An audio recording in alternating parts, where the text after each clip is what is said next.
हमारे पूज्य सन्यासी भाई बहन हैं। वैसे ये जो आश्रम है ये भाइयों के लिए है, बहनों के लिए बहुत ही भव्य दिव्य पीछे आश्रम है, तो वहां पर बहनें हमारी रहती हैं। और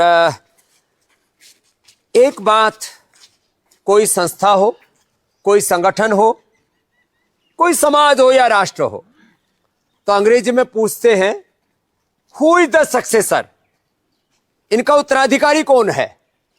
वैसे तो हम कहते हैं हम सब ऋषियों के उत्तराधिकारी हैं। क्या बोलते हैं? हम सब ऋषि ऋषिकाओं के उत्तराधिकारी हैं। हम सब ऋषि ऋषिकाओं के उत्तराधिकारी हैं और उन्हीं पूर्वजों की पावनी परंपरा को, वेद परंपरा, सनातन परंपरा को आगे बढ़ाने के लिए हम प्रतिबद्ध हैं, संकल्पित हैं। कुछ सन्यासी भाई बहन यहां भी नहीं भी हैं, जो अलग अलग सेवा के उत्तरदायित्व में जिनको नियुक्त किया हुआ है।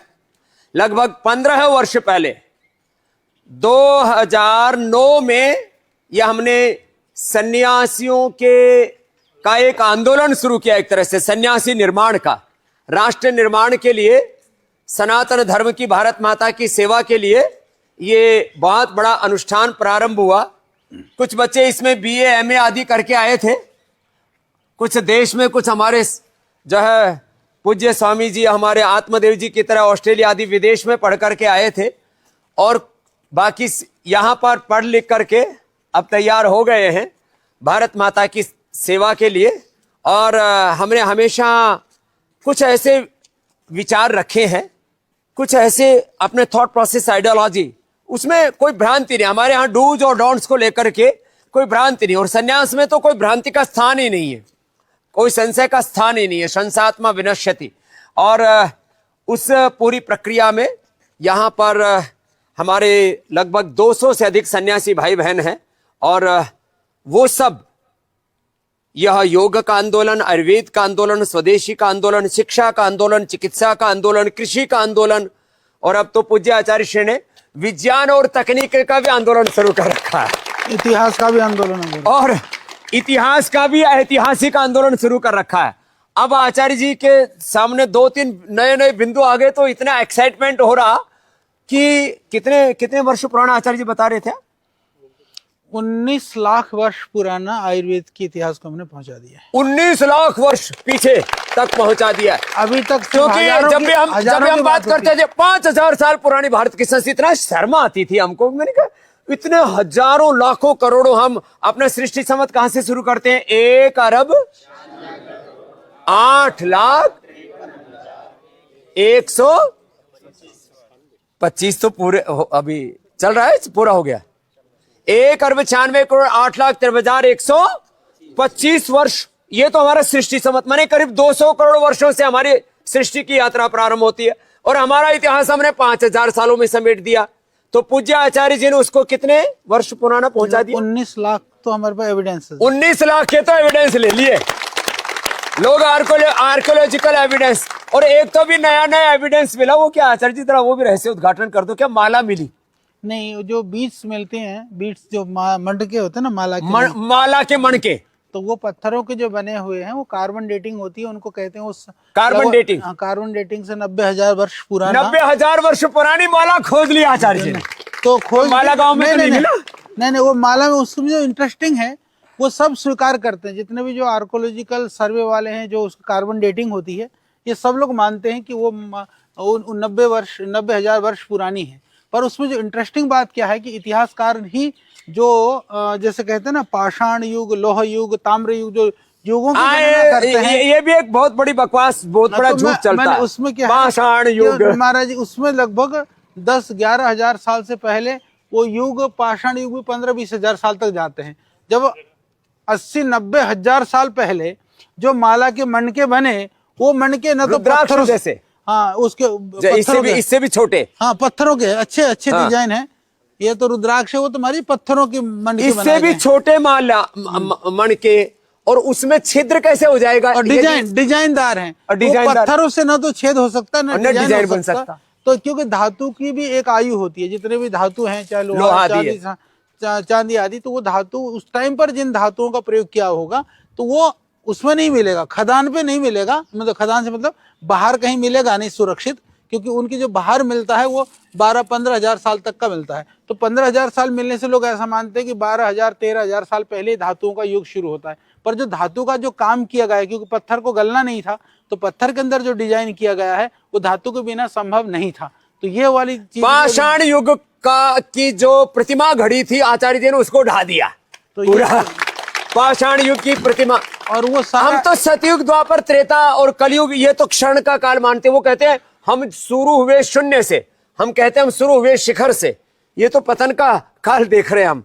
तो आचार्य जी ने ये जो प्रतिमान घड़े गए हैं ना, इसके पीछे भी कि मनुष्य का निर्माण कहां से हुआ। एक छोटा सा किसी ने एक वीडियो भेजा, बोले जी वो जो है टीचर बता रहे थे कि हम तो बंदर की औलाद हैं, मम्मी मैं स्कूल में पढ़ने नहीं जाऊंगा, हम बंदर की थोड़े, हम तो आपकी औलाद हैं।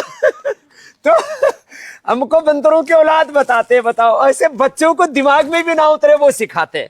तो पूज्य आचार्य जी ने पाषाण युग की का जो प्रतिमा घड़ी थी उसको ढा दिया कि हम पाषाण युग में पैदा नहीं हुए, मनुष्य की सृष्टि तो सतयुग से प्रारंभ हुई है, ये उसके पीछे का तात्पर्य। तो शिक्षा के क्षेत्र में, चिकित्सा के क्षेत्र में, इतिहास के क्षेत्र में, कृषि अनुसंधान के क्षेत्र में, और अब जो है आईटी के क्षेत्र में भी लगभग 500 हमारे कर्मयोगी भाई बहनों की बहुत बड़ी टीम काम कर रही है। तो पतंजलि की सेवा के, संघर्ष के, समर्पण के और ये सनातन की यात्रा के हमारे गौरवशाली 30 वर्ष पूर्ण होने पर पूरी दुनिया को हमने अच्छे सन्यासियों की भी भेंट दी है। तो आप सबको बहुत बहुत अभिनंदन है।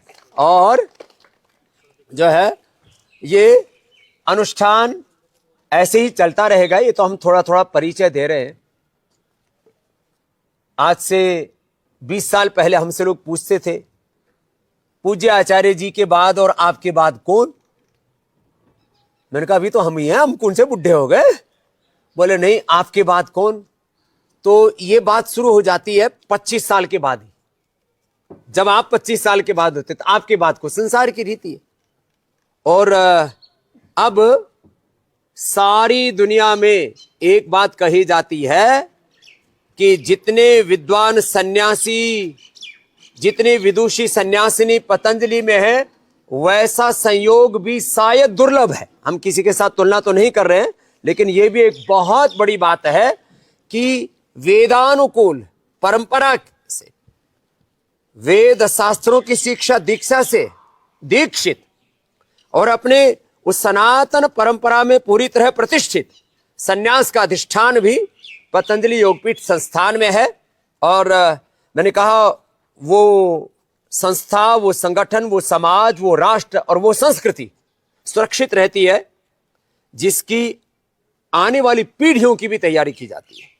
तो लोग अपने कुलवंश को चलाने के लिए 1-2 बच्चे तैयार करते हैं, या ऋषि ऋषिकाओं के वंश को आगे बढ़ाने के लिए सहस्रों, सैकड़ों तो तैयार हो गए। आगे लगता है ये श्रृंखला सहस्रों में पहुंचेगी। तो इसके लिए हमने आपको थोड़ा सा इस संदर्भ में बताया, क्योंकि बहुत से लोगों के मन में बहुत प्रकार के प्रश्न उठते रहते हैं। ये कोई किसी के शंका के समाधान के लिए नहीं है। समस्या समाधान तो दुनिया में अपने आप ही होता रहता है। हम अपने कार्य पर, हम अपनी सेवा पर, अपने स्वधर्म पर बस आगे बढ़ते रहें।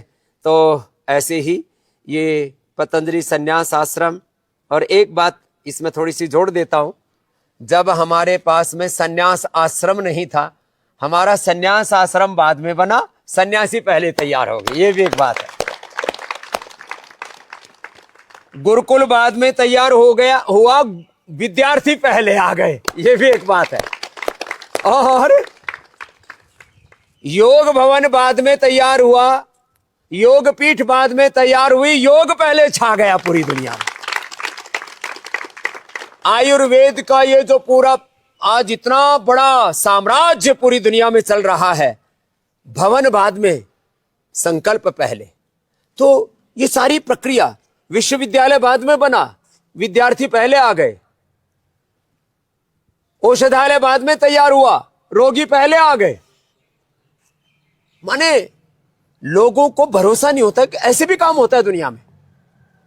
और आज पूरी दुनिया के लिए एक प्रेरणा है, और खास करके सनातन धर्म में जो विश्वास रखते हैं उनके लिए पतंजलि योगपीठ और पतंजलि योगपीठ के सन्यासी एक बहुत बड़ी आशा और विश्वास है कि हमारा सनातन सुरक्षित है। ऐसी भाव चेतना के साथ आपको तैयार करें। बस एक बात मैं कहूंगा, फिर पूज्य आचार्य जी कुछ कहेंगे तो उसके बाद हम आगे बढ़ेंगे। हम पतंजलि की 30 वर्षों की यात्रा का थोड़ा थोड़ा दर्शन करा रहे थे। एक है सनातन के बारे में बात करना, सनातन धर्म महान है, वो तो महान है ही, हम ईश्वर महान है, और तो है ही। एक कुछ लोग हैं, वो अच्छी बात है, सनातन धर्म की महानता की बात करना भी कोई बुरी बात नहीं। सनातन धर्म महान है, सत्य सनातन वैदिक धर्म की जय, हम भी बोलते हैं। एक है सनातन का नाम, प्रचार प्रसार और उसके मूल्य सिद्धांतों आदर्शों की बात करना। एक है सनातन धर्म का काम, जो सनातन धर्म का विविध आयामों के साथ, विविध सेवा प्रकल्पों के साथ समाज निर्माण के, राष्ट्र निर्माण के, चरित्र निर्माण के, जीवन निर्माण के सारे सनातन के समस्त पहलुओं को लेकर के जो सनातन धर्म का काम पतंजलि में हो रहा है, उससे पूरे देश में आनंद और उत्साह। सनातन धर्म का नाम, और क्या बोला, सनातन धर्म का काम, उसको धरती पर उतारना। वेद पुस्तक में है, उसको जीवन में उतारना, यह बड़ा काम है। और इसलिए हम हर रोज इस बात को कहते हैं, और वेद भी कह रहा है, यस्मिन् ऋचा सामयोंसि यस्मिन् प्रतिष्ठिता रथना भाव विवाराः यस्मिश्चित्तम सर्वभूतम प्रजानाम तन्मे मनः शिव संकल्पमस्तु। तो वेद हमारे जीवन में उतरे, योग धर्म, वेद धर्म, ऋषि धर्म, राष्ट्र धर्म, हमारे सनातन धर्म हमारे जीवन में उतरे और उसको जगत में उतारे। शिक्षा में, चिकित्सा में, अनुसंधान में, कृषि में, चरित्र निर्माण में, राष्ट्र निर्माण के जो अलग अलग आयाम है, घटक है, सारे घटकों में ये सनातन तत्व व्याप्त हो जाए, उसके लिए पुरुषार्थ है। और उसके उस पुरुषार्थ के पर्याय